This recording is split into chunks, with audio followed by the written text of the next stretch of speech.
இந்த நாளின் காலை வேளையிலே ஆண்டவர் நமக்கு தருகிற வார்த்தை சங்கீதம் 14:2.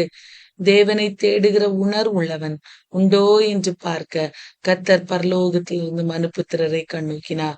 அன்பான தேவ பிள்ளைகளே, இந்த அவசரமான உலகத்திலே தேவனை தேடுகிற உணர்வுள்ள ஜனங்கள் குறைந்து காணப்படுகிறார்கள். பக்தி உள்ளவன் அற்று போகிறான். உண்மையுள்ளவர்கள் தேசத்தில் குறைந்திருக்கிறார்கள் என்று நாம் ஒரு சங்கீதத்திலே வார்த்தையை வாசிக்கிறோம். அன்பான தேவ பிள்ளைகளே, ஆண்டவர் தேவனை தேடுகிற உணர்வுள்ளவர்கள் எங்கெங்கே இருக்கிறார்கள் என்பதை அவர் பார்க்கிறாராம். அவர் பரலோகத்திலிருந்து பார்த்து மனுபுத்திரரை கண்ணோக்குகிற தெய்வமாய் காணப்படுகிறாராம். பிரியமானவர்களே, எதற்காக அவர் தேவனை தேடுகிற உணர்வுள்ளவன் இருக்கிறான் என்று சொல்லி பார்க்கிறார் என்றால், அவர்களுக்கு நன்மையை வழங்குகிறதற்காக. உத்தமமாய் நடக்கிறவர்களுக்கு நன்மையை வழங்காதிரார் என்று வேதம் சொல்லுகிறது அல்லவா? அவரை தேடுகிற உணர்வுள்ளவர்கள், உண்மையாய் அவரை நோக்கி பார்க்கிற ஜனங்கள் யார் யாரெல்லாம் இருக்கிறார்களோ அவர்களுக்கு அவருடைய தேவைகள், ஆவிக்குரிய நன்மைகள், உலக பிரகாரமான ஆசீர்வாதங்களை கொடுப்பதற்காக அவர் பரலோகத்திலிருந்து கண்ணோக்கி கொண்டிருக்கிறாரா. இந்த காலைவேளையிலே தேவனை தேடுகிற இருதயம், உண்மையாய் அவரை தேடுகிற இருதயம் நம்மிலே இருக்கிறதா என்பதை நாம் சிந்தித்து பார்க்க வேண்டும். வேதம் சொல்கிறது, தேவனை தேடுகிறவர்களே உங்கள் இருதயம் வாழும் என்று வேதம் சொல்கிறது. இந்த காலை வேளையிலே ஆண்டவரை தேடுகிற அந்த அனுபவம், ஒவ்வொரு நாளும் வேதம் வாசித்து ஜெபித்து ஆண்டவரோடு இணைந்து வாழுகிற அனுபவம், ஆவியின் கனிகளிலே பிரதிபலிக்கிற அனுபவம் நம்மிலே இருக்கிறதா? இல்லை என்றால் இந்த காலை வேளையிலே ஆண்டவரிடத்திலே, ஆண்டவரே என்னுடைய குறைவுகளை மாற்றி எனக்கு ஒரு உம்மை தேடக்கூடிய ஒரு இருதயம், உண்மையாயுமை நோக்கி பார்க்கிற இருதயத்தை எனக்கு தாரும் என்று கேட்கும்போது ஆண்டவர் நிச்சயமாய் கேட்கிற பிள்ளைகளுக்கு அவர் இறங்கி அவரை தேடுகிற ஒரு உணர்வுள்ள இருதயத்தை நமக்கு தர அவர் வல்லவராயிருக்கிறார். பிரியமானவர்களே, சங்கீதம் 14வது அதிகாரத்திலே இந்த வார்த்தையை நாம் வாசிக்கிறோம். பாருங்க, எல்லாரும் என்ன பண்றாங்களா? தங்களை கெடுத்து அருவருப்பான கிரியைகளை செய்கிறார்களாம். நன்மை செய்கிறவன் ஒருவனும் இல்லை.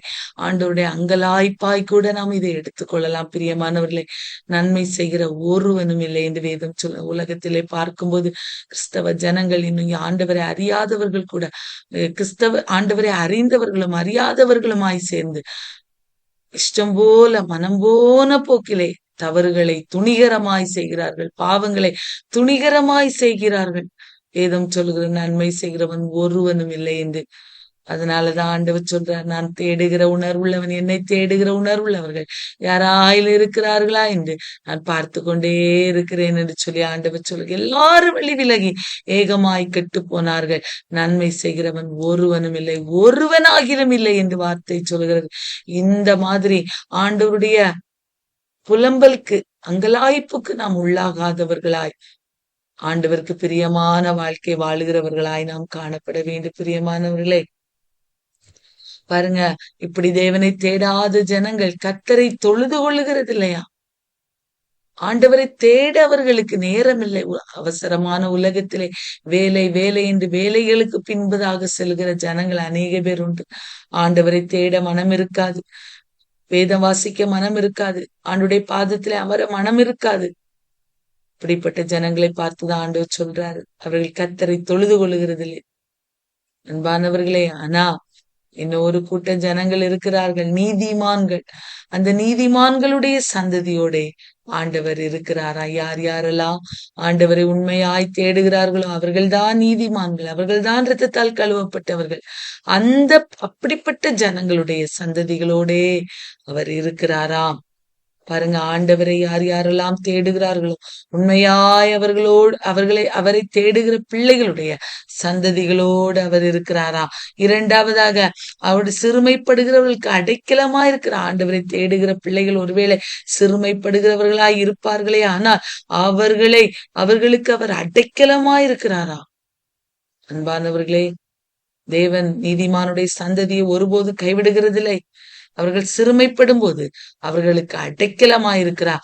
அது மாத்திரமல்ல, அவருடைய சிறையிருப்பின் பாதையிலும் அவர்களுக்கு அவர் களிப்பையும் மகிழ்ச்சியும் கொடுத்து அவர்களுக்கு சமாதானத்தை கொடுக்க வல்லவராயிருக்கிறார். அவர் சியோனிலிருந்து இஸ்ரவேலுக்கு ரட்சிப்பை கொடுக்கிறவர்.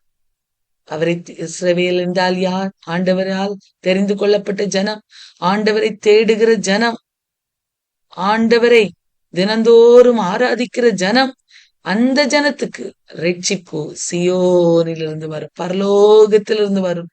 ஒத்தாசை பரலோகத்திலிருந்து வரும். அவர் அவர்களுடைய சிறையிருப்பை திருப்பி அவர்களுக்கு சந்தோஷமும் மகிழ்ச்சியும் உண்டு பண்ணும்படி செய்வார்.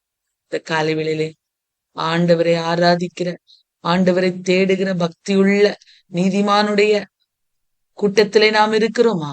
அல்லது தேவனை தேடாத உணர்வுள்ள இருதயம் உள்ள கூட்டத்திலே இருக்கிறோமா? இந்த காலை வேளையிலே சிந்தித்து பார்க்க வேண்டும். ஒருவேளை ஆண்டவரை தேடுகிற விஷயத்திலே, ஆண்டவரை துதிக்கிற விஷயத்திலே, ஆண்டவரை ஆராதிக்கிற விஷயங்களிலே நம்மிலே குறைவுகள் இருக்குமே, ஆனால் இந்த காலை வேளையிலே நாம் ஆண்டுடைய சமூகத்திலே மனம் பொருந்தி அப்படியே ஆண்டவரே உம்மை தேடக்கூடிய இருதயத்தை தாரும், ஜெபிக்கக்கூடிய இருதயத்தை தாரும், வேத வாசிக்கக்கூடிய இருதயத்தை தாரும். ஏன்னா நீதிமான்களுடைய சந்ததியோடே நீர் இருக்கிறீரே அப்பா. அவர்கள் சிறுமைப்படும் போது அவருடைய விண்ணப்பத்தை கேட்க வல்லவராயிருக்கிறீரப்பா. அவருடைய சிறையிருப்பை மாற்ற வல்லவராயிருக்கிறீரே. நான் நீதிமானுடைய கூட்டத்துல இருக்கணும்ப்பா, அப்படிப்பட்டதான ஒரு வாழ்க்கை வாழணும்ப்பா என்று ஆண்டவரிடத்துல கேட்கும்போது ஆண்டவர் நிச்சயமாய் அப்படிப்பட்ட கிருபைகளை, நன்மைகளை நம்முடைய வாழ்விலை தந்து அவர் வழி நடத்த அவர் உண்மையுள்ளவராயிருக்கிறார்.